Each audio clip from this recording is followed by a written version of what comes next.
Hi, I'm Julie York, your Upshur County Family and Community Health Agent, and Caitlin has been talking to you about raising from egg to chick, and so today we're going to discuss how to eat them, basically, or the nutritional value of eating eggs and chickens. So also about my plate.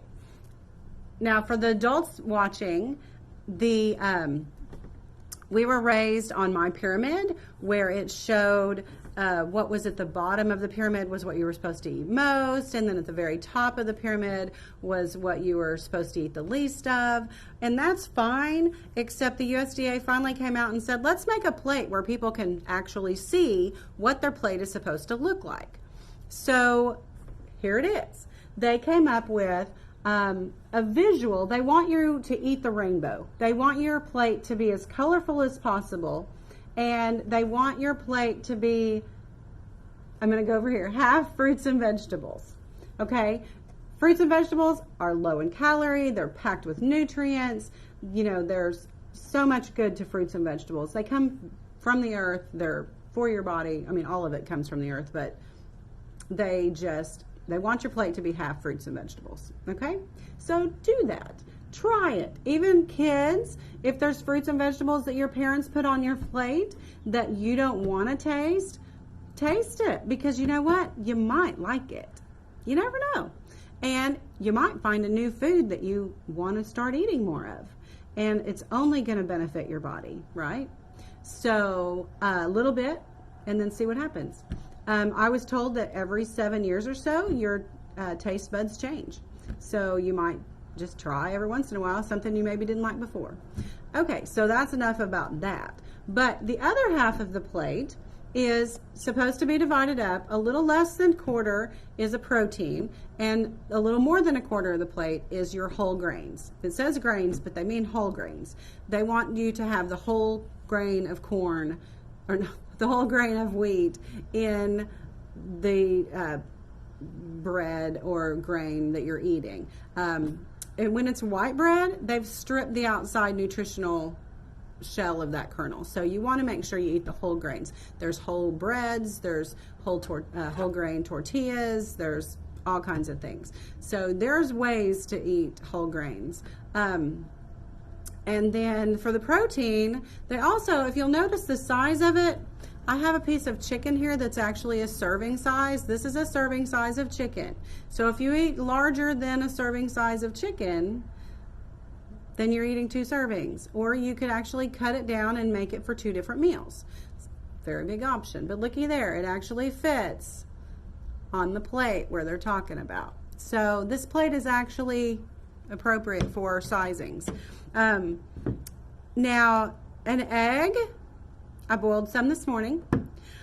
For its size, an egg is one of the most nutrient-dense foods available.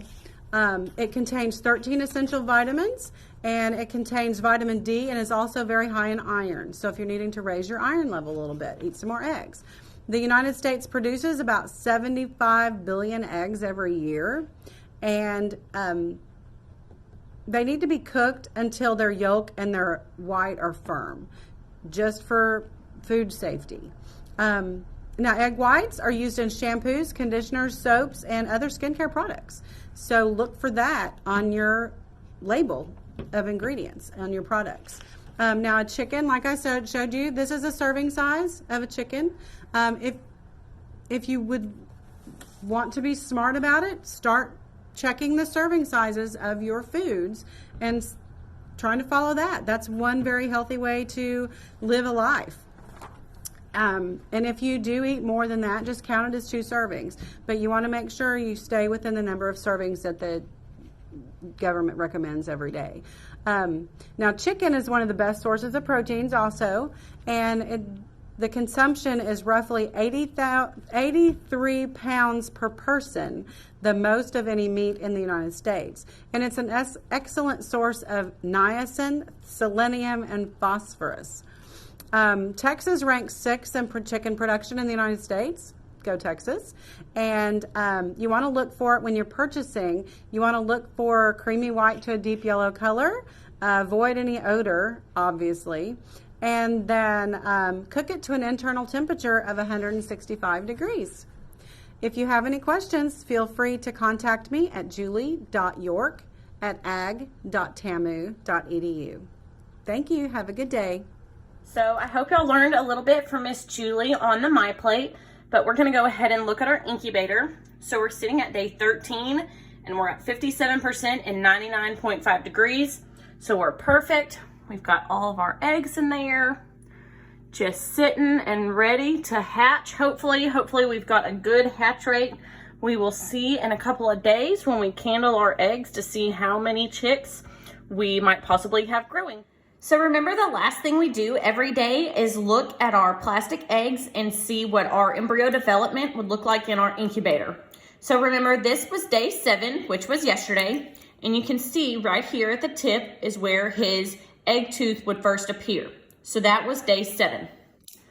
For day 8, we will open our egg, and on day 8, the feathers are starting to form, and we will see the feather tracks. So the feather tracks are the little areas where his feathers will be starting to come out. So that is day 8. So there's already a lot of development from day 7 to day 8. You can see his feet, his head is growing, and his beak is really growing, and his wings. So there's a lot of development, because remember, it goes so fast in those 21 days.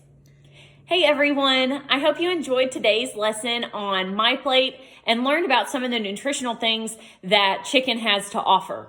For tomorrow's lesson, we are going to do another fun experiment. So all you'll need is some regular food coloring, and if you're getting ready for Easter, you've got that food coloring out. So just make sure it's not the gel kind of food coloring.